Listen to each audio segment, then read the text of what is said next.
Friends, I have joined very recently in Pune, but mostly I worked in South. I worked for 8 years in Coimbatore and around 2 years in Madurai, which is again a textile hub, as you all know. In this Niryat Bandhu scheme, we are conducting these outreach programs primarily to guide exporters on basic aspects of international trade. Since I was all along, since this program was introduced some 2 years back, I was in South. I normally address all these meetings in the local regional language, Tamil, because I know Tamil. But here, my handicap is I am not very proficient in Hindi and I do not know Marathi or Urdu. But one thing I did in Madurai is, we had a website in which this program, we do a web hosting in our website. So the advantage of this web hosting is, you can log on to our website anytime, any day and see the program for yourself. So to start with, in Pune also, for the first time I have brought my person who is taking care of the AMC in my office to come with this camera, so that we will be web hosting this program. And I will also see that if possible, I'll translate this entire session to Marathi or Urdu, so that later on you can go through this program and understand in a better way, because as we all know, communication in mother tongue is always the best to make people appreciate the facts in a holistic manner. So now coming to this Niryat Bandhu scheme, this is nothing but a scheme to motivate people to come into international trade in a big way.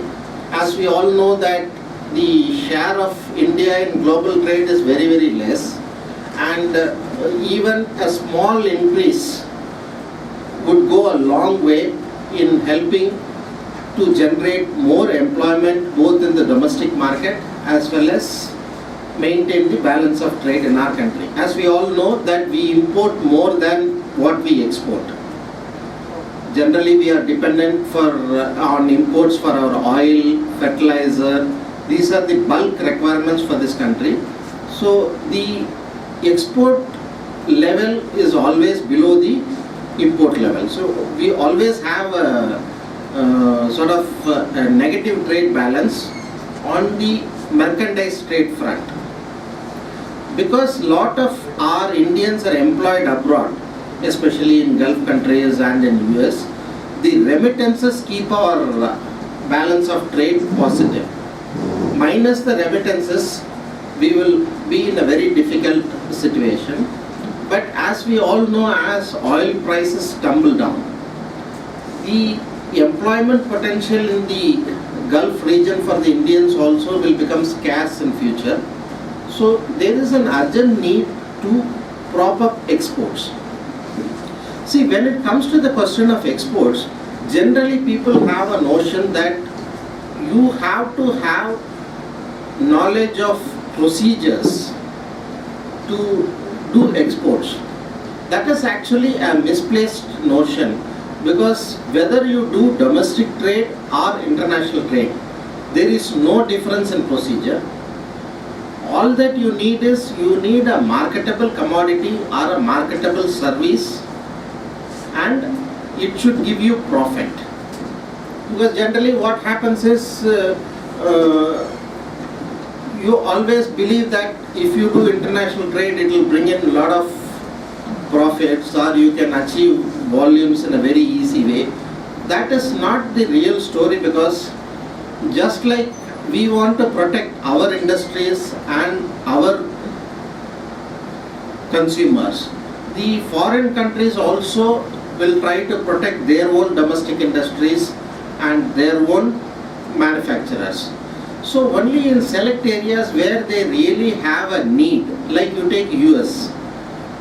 The software industry in US wants Indian engineers because we are cheap compared to the other developed country engineers.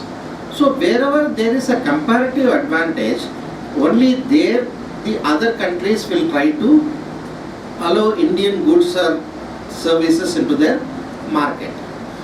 And everybody thought that with the advent of WTO, the world will become a unified market and it will be barrierless. There won't be any barriers. But that is not actually true. The barrier will keep cropping up in different ways. For instance, when we allowed car manufacturing plants in India, like Ford, Hyundai, all these people, we gave them concessional rate of duty for importing their completely built units also. See, when a car plant is established, first they will import the entire car into the country and they will start selling it, and then they will gradually start manufacturing body, engines and things like that. So we allowed them to import completely built units with 35% rate of duty as against 100%. And we said that over a period of time they have to offset the forex outflow by exporting cars, and for which they have to enter into a memorandum of understanding with DGFT, and DGFT has to monitor. The same thing what China did is, they said anybody can set up car plant in China, but minimum installed capacity should be 1 million units plus, that is more than 10 lakhs per annum. So when a person establishes a unit with a capacity of more than 10 lakh units, even if he operates at 60% installed capacity, he will be producing 6 lakh cars, and the entire Chinese market itself is less than 4 lakh cars per annum. So he will be forced to export. So what we try to achieve by this memorandum of understanding, concessional rate of duty, they achieved by doing nothing, by putting a small condition that the minimum installed capacity should be above 1 million cars. Similarly, some time back, Japan said that they have opened up a legal profession.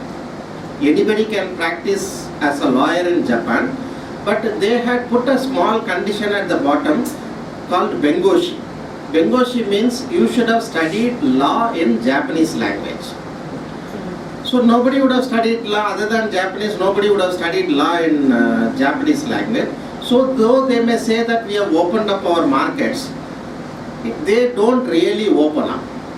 So what we now see is a lot of trade barriers are coming in the global market in various forms. They are all clubbed into something called as SPTBT measures. See, SP means sanitary, phytosanitary. Anything to do with plant health is called phytosanitary, and anything to do with human health is called sanitary. So they put lot of conditions in the garb of enforcing sanitary or phytosanitary measures. Like they may say that use of azo dyes in textile processing will cause skin cancer, so we will not import anything which has azo dyes processed fabric in it. Like that they will keep on putting new conditions so that you will face entry barriers into those countries. Similarly, they will say that if you have a fish processing unit, they will put a condition that we will not buy fish from a unit where there is a slum within 5 kilometer radius. In India definitely, or in any developing country, there will definitely be a slum within 5 kilometer radius of any manufacturing unit. So like that, these are all called as SPTBT measures. So generally, you were under the impression that for doing exports, you need to know the laws and regulations of the country. But I would like to clarify that what you need to know is, as far as your product is concerned, you should know what are the laws and regulations in your target country. Suppose you want to export fabric to Germany, you should know what are the various types of controls or rules that operate in that country rather than in our country. In our country, the law is very simple. All that you need is only you have to have an import-export code number, which is nothing but a PAN based number. You have to first take a PAN, open a bank account, and based on these two documents, you can get an import-export code number. With that, there is no other requirement as far as our country is concerned. But every market in the world has got lot of various types of controls, various types of barriers, which will not be called as barriers, but it will actually work as a barrier. So to overcome this, recently in DGFT website, something called as Indian Trade Portal has been web linked. It is being operated by Federation of Indian Exporters Organization. Actually, it was developed by Indian Institute of Foreign Trade, and it has been operationalized by the Federation of Indian Export Organization. So if you go to the left side of the DGFT website, you will have a web link to this Indian Trade Portal. So whatever is the product in which you are interested in international trade, suppose you want to trade in fabric or you want to trade in yarn, you can just put that description in the Indian Trade Portal, and that will give you what are the various types of barriers or controls or regulations that govern that particular product in that particular country. Suppose you want to export it to Dubai. So Dubai will be grouped under Gulf Cooperation Council countries, GCC group. So you have to just put the description yarn and select the country group, Gulf Cooperation Council, and it will list out what are the regulations that govern export of that particular product into that country. So now things have become little easy for you, because earlier you have to really understand from your buyer what are the regulations that operate in that country. That buyer may be telling the truth or may not be telling the truth. Now at the click of a button, you can find out what are the various types of regulations governing a product in that particular country. Similarly, the same Indian Trade Portal gives, suppose you want to import an item, it gives what are the different types of restrictions that are imposed in importing that particular product into the country. So both are given there. So earlier you used to have difficulty in getting information. Now with the advent of Google, you are able to get information on anything at your desktop. Earlier people used to say in Tamil Nadu, Mata Pita Guru Devam. Devam means God. Mata Pita Guru Devam. Now they call it as Mata Pita Google Devam. So Guru has been replaced by Google. So you have access to information today. Information is not a problem, but you have to be very careful in selecting your product, and you have to have insurance cover, which is very, very important now. And the procedure regarding the insurance cover will be explained by my colleague from ECGC. So that is a very vital thing. So first you have to identify a product, and for every product there is an export promotion council. For instance, a power loom, for power loom product you have power loom export development council. But more than these councils, I would suggest you Google search will give you better results, because any trade related information, if it is circulated widely, then it loses its value or importance. If everybody comes to know about it, suppose there is an ex-buyer in the next country interested in say 25,000 tons of 25,000 meters of fabric.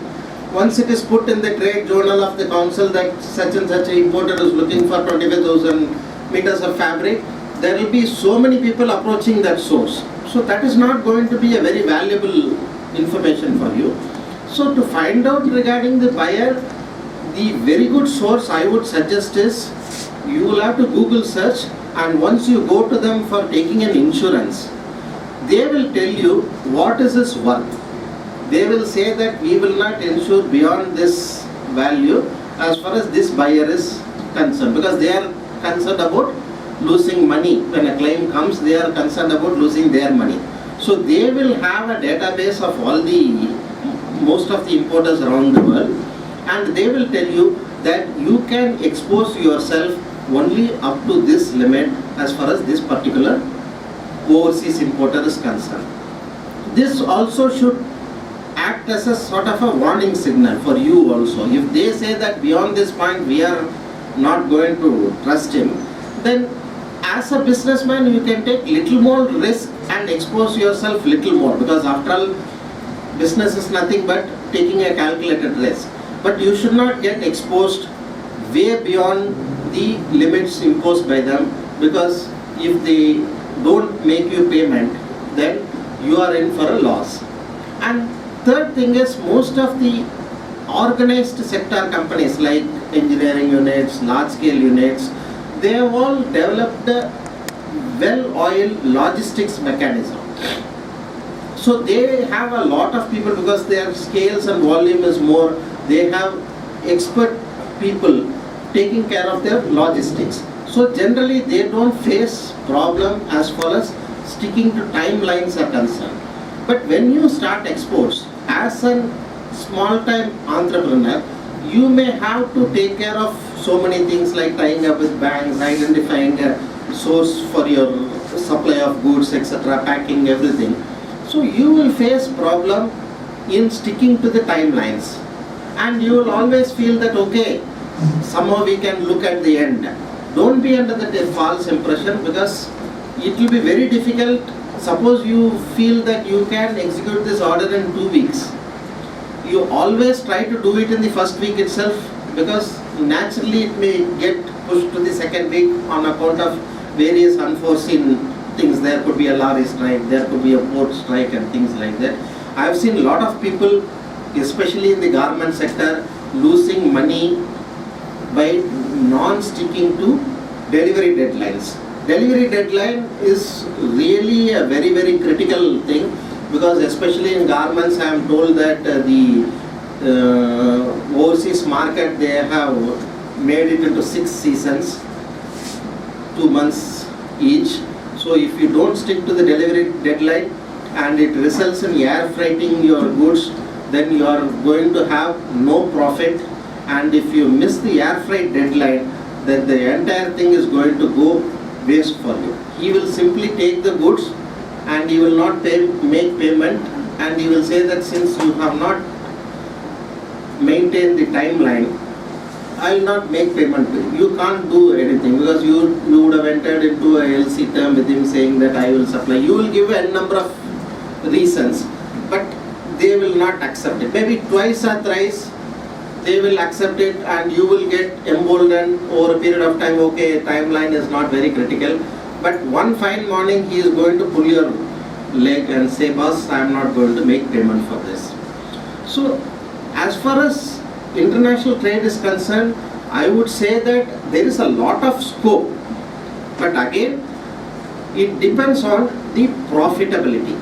See, you can't do international trade just for the sake of telling in the society that I am also an exporter and things like that. So that way you can't survive long in the market. So you have to have intrinsic profit, and as far as domestic procedures are concerned, there are no procedures.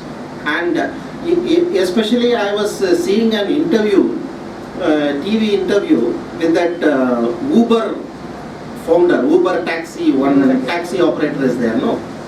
So they are taking an interview with them, and he is saying that I will have to understand the laws of various countries. If I am going to operate in India, I should understand what are the laws, RTO, rules and regulations as far as India is concerned. I want to operate in China, I have to have thorough knowledge of the Chinese laws. And he says in Germany he is not able to operate Uber, because one rule in Germany, I believe, says that a cab, if it drops a person somewhere, it cannot pick up another client from that place. It has to go back to the garage.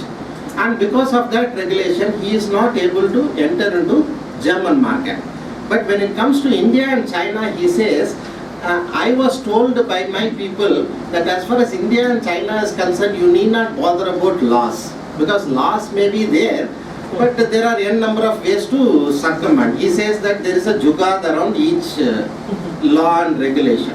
So like that in domestic market, you really don't have to bother about procedures so much, because we have a very, very weak enforcement mechanism in any discipline if you take. But you have to understand what are the laws and regulations in the country to which you are going to export. And to that extent, this Indian Trade Portal will give you first-hand information on what are the basic regulations that are available there.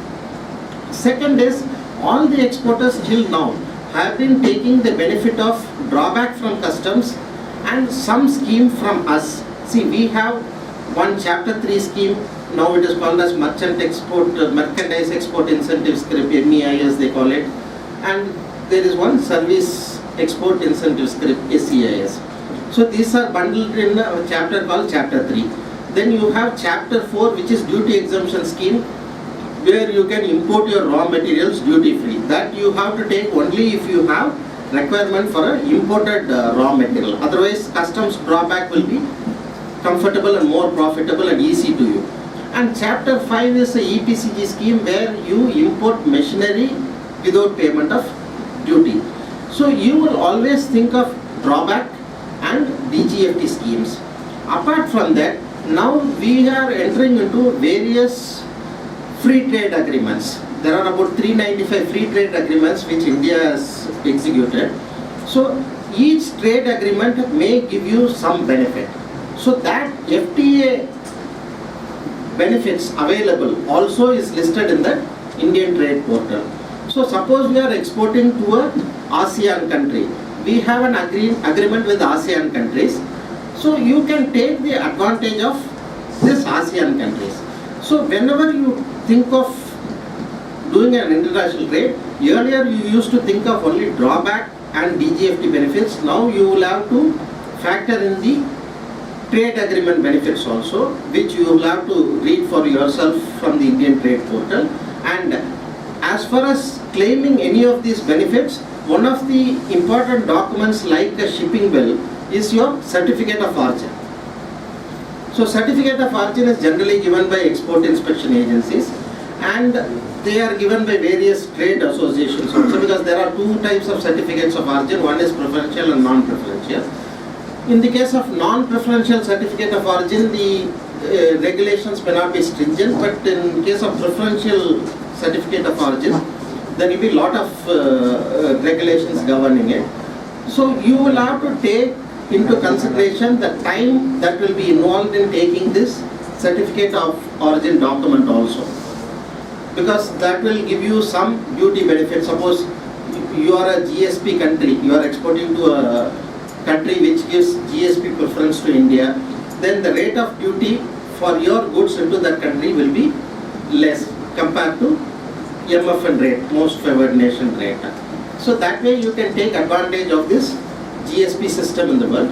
So now you will have to factor into your costing the FTA benefits also. So with these few words, I leave the floor open to my colleague Mr. Borikar, who will be giving you a preliminary idea of what are the various schemes operated by DGFT, and my colleague from Pedexil and ECGC, who will be explaining their specialized areas. And with these few words, I wish you all the best in your endeavor. Thank you.